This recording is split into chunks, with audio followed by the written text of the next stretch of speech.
Hello, welcome back to Les Éclaireurs. Gets dark down here quite early, but they've got the wrong light bulbs as well. There you go. What I just wanted to do is a couple of posts. Now these are for fun, and it's about the pictorial energetic language of tarot. And you're going to have to excuse me talking about myself and just a little thing that I've been doing for myself, which is a template which I'd like to share for other people to look into the energies depicted by the tarot cards. It's helped me make a lot of sense out of the behaviour of the people and my own behaviour, and to see if people act within the nature of the cards, because you can look up people, you can find out people's energetic footprint and are they acting in accordance with the nature of the card. For example, these, let me just come back to that. These cards, these 78 wonderful cards, they haven't gone away. They've been created and they haven't gone away. They're possibly more popular now than they've ever been. And that's for a reason, because they cover pretty much all, well, they cover human nature. Obviously, there are modern day adaptations to it and how that human nature spins out with technology and what have you. But human nature doesn't change, never has done. That's why sort of Shakespeare and the Greek stuff and all that, it's just a variation on the theme.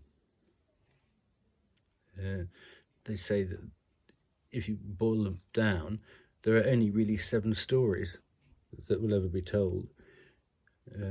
Just different players on the stage, really. So, anywho, I'm Sagittarius, believe it or not. So, just before I start off about that, it might be a little bit bitty, so bear with me. I'm talking off the top of my hairdo. I've had quite a few problems with people saying and doing stuff behind my back that I didn't realise. And I might have been set up for things, or people provoking me to cause a reaction, which then they could walk away and use as currency somewhere else. Who knows? Anyway. I'm glad I don't know all the details, to be quite honest with you. So, I am Sagittarius, mutable fire. And he said, yes, this is going to be about me. If you don't like me, go away, please. Don't do this to yourself. But you might be able to learn something. Or if you don't know about tarot, it might spark an interest in you just learning it for the energetic footprints that you can pick up from other people. So, yes, I am a nightmare 8 of Wands. And I just, some of this might be a bit of a repetition. It's the only card that hasn't got a human or an animal body part on it. It's energy, it's electricity, it's too much energy. It's like that. It's the only card that gets off the ground, and it's a nightmare if you imagine living by candlelight, then all of a sudden we get electricity and you're like, oh god, I prefer candles, but there you go. Somebody's got to be first decan Sagittarius. You've got to have that comparison. Too much for one, not enough for two, don't they? So you've got that lovely energy there, and then there's just the Sagittarius cycle, which I've done before, but I'll just go over it briefly here. Then you start liking things. You think, so you come into land, and then you get a bit stuck. And then you get really stuck because you go from, free as a bird to, I've taken on a bit too much here, haven't I? And then what happens? Let's just think about the cycle of the year here. This right here is Sagittarius goes into Capricorn. 21st of December, the longest day. Now, let's look at what's going on in these cards. It doesn't matter that these are wands. You get wands, cups, pentacles, and swords. Let's just call them items. Doesn't matter the suit. What are you doing here? Well, first of all, I'm just going to move this over a little bit. We go from Temperance Angel to the Devil card as the moon comes around, and we have this waterfall drop from 10 items down to 2 items. And we get these sort of waterfall drops 4 times a year at the solstices and the equinox. So just basic maths says, well, what happens there is you put 8 of them down, don't you? Whether it's wands or pentacles, doesn't really matter. You've got 10 things in your hand. You end up with 2 across the cusp. Well, so what have you done? You put 8 down. So what's happened is you've released, for next year, you've released those 8 back into the cycle again. If you see what I mean, just basic maths. And you think, I'm sick of carrying this around. So across that cusp there, you free yourself up. And that is true alchemy. You've got 2 cups there turned to 2 pentacles, but you put 8 down. So you've got this little Sag cycle going on, and other cycles have other suits, other objects, other energies, but I'm just looking at this one for now. So, I mean, when I started looking at tarot about 3 years ago, I thought, oh, Sagittarius, blooming angel. Why have we got an angel? Why did we get the angel? Yeah, surely they have a bit more fun, don't they? But that's Archangel Michael.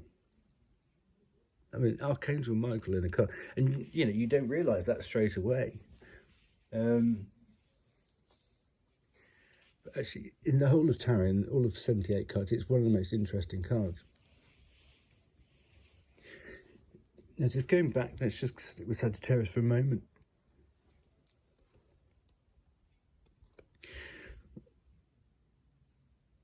We know that Jupiter is the planet which governs Sagittarius, but each decan has its subsidiary or secondary planet. Oh God, got hot now. The 8 of Wands has the Magician, le Battleur, because Mercury. The 9 of Wands has the High Priestess, because of the moon. Let's just put Temperance over here. And if you think about it, 10 of Wands has Saturn, because it's the end, is the completion. It shuts down the cycle. It actually shuts down the light year, because we go into the longest day right here. So it's the darkest, Saturn is Kronos, sorry, you can hear that. It's the sea lions downstairs. They make an awful, them and the penguins. Anyway, so what do we do? The darkness here, or the heaviness there, on the 21st of December, we start getting lighter again. So it's like we put down the 8 of Wands, and we lighten up. Well, the card that represents that is the expansiveness of Jupiter. So we go from the Saturnian close down, which Saturn is normally linked with Capricorn. So there's like this sort of flim-flam goes on here. Saturn in Sagittarius turns into Jupiter in Capricorn. And there's just this lovely mix on this cusp here. And you go ahead, instead of lugging all that other stuff around, you stand up straight and you go ahead with exactly what you want. You learn to put stuff down. and the choppy waters are behind you, and you're on firm ground, and it's an earth sign, Capricorn. So, you know, here you go. Now, just to bring this to a close, really, it's because obviously these are just musings. You got the two. Look at what's going on in that. They're doing that. What's going? These people choose to be there. You know, they don't have to be there. But are they there for eternity? Because you've got a lemniscate there. So if you take him out of it, he's just holding it. I mean, he could even be Mr. Capricorn himself, you know, than Stephen there. You've got two bodies in this eternal dance here. I don't know, I haven't done enough homework on it yet, but it's just something I noticed the other day. And well, obviously, you know, if you can put down 8 wands, you can put down 2 pentacles. You could walk away from that if you wanted to. I mean, this is about walking away from temptations, addictions, or self-limiting beliefs or cycles, with the expansive help of Jupiter, should you want to, or fate. Anyway, this is just a real quickie. I just wanted to put some fun out there. Oh, the other thing is, if you look at is it Staying Alive with John Travolta? If you look at just replace that with a white suit. There's a bit of a lightning conductor. Yeah, that's a John Travolta pose there. Then we've got Solitaire from James Bond movie. I love the Temperance Angel. I love being Sag, I really do. Obviously, we've all got a bit of everything. Every one of these 78 cards, you find you will have lived through it at some point. This is just a little look into this bit here. Anyway, I hope it's been a bit of fun, or maybe a bit of an education. But you know, if you don't know anything about tarot and you just bumped into this by accident, you know, why not get yourself a deck and just explore the energies, because there are stories. I mean, each one of these cards is a story. It's a pictorial representation of energies and all kinds of symbols, hopes, fears, dreams, whatever you want to do. And you know, if you've got intentions, you can actually set out your own storyboard and just have it as a picture. Anyway, I'll leave this here because I've got another one to do afterwards, which is going to be a bit bigger. Anyway, take good care. Hope you're having a good time between Christmas and New Year. All the best.